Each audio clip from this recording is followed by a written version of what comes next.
je touche un moteur Ferrari et j'aurais jamais cru qu'en 2 ans ça se fasse, quoi.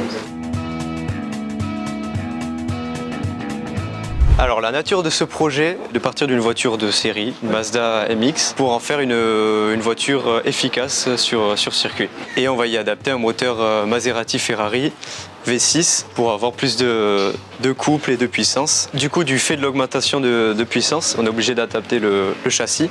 Donc le châssis a été renforcé en faisant des longs cordons de soudure. Il faut donc adapter le freinage, les suspensions, collecteurs, le berceau moteur qui a été recoupé pour pouvoir passer le moteur. Donc là, on a un étrier à double piston, bien performant en tout cas pour l'utilité que la voiture aura. Donc tout a été modifié, le disque est plus grand, plus large, il est ventilé, ce qui sera mieux pour le refroidir étant donné qu'il va subir de fortes chaleurs. On a récupéré l'étrier avant et le support d'étrier et l'étrier avant de la voiture à l'avant pour qu'il y ait justement un meilleur freinage à l'arrière de la voiture. Mais étant donné qu'on doit adapter le support d'étrier avant à l'arrière, à la fusée arrière, on est obligé de tout modifier, de tout faire sur mesure.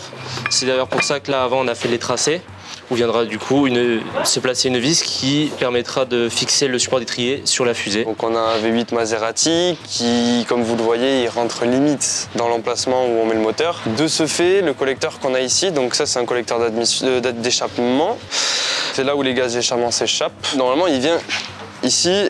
Et comme on voit, il n'y a pas assez de passe. Donc on va devoir trouver une solution technique pour le rentrer. Alors soit on va essayer d'écarter par là, mais ça risque d'être compliqué. Soit on va en faire un autre sur mesure qui sera orienté d'une autre façon. Pour les entrées d'eau de refroidissement, on voit que par là, c'est vraiment collé, quoi. C'est pas fait pour. Donc un des plus grands challenges de ce projet, ça va être d'adapter par rapport à la place qu'on a.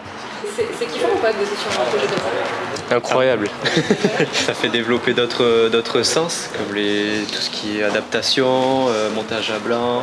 On est hyper content d'attaquer un projet comme ça. Enfin, c'est vraiment pas tous les jours qu'on peut voir ça. C'est très kiffant de pouvoir se dire on va mettre un moteur de Ferrari dans une voiture qui n'a pas du tout l'allure d'une Ferrari de base. En tout cas, moi je compte partir dans le sport si je peux. Je vais me donner les moyens et on va dire que c'est une très bonne entrée en matière.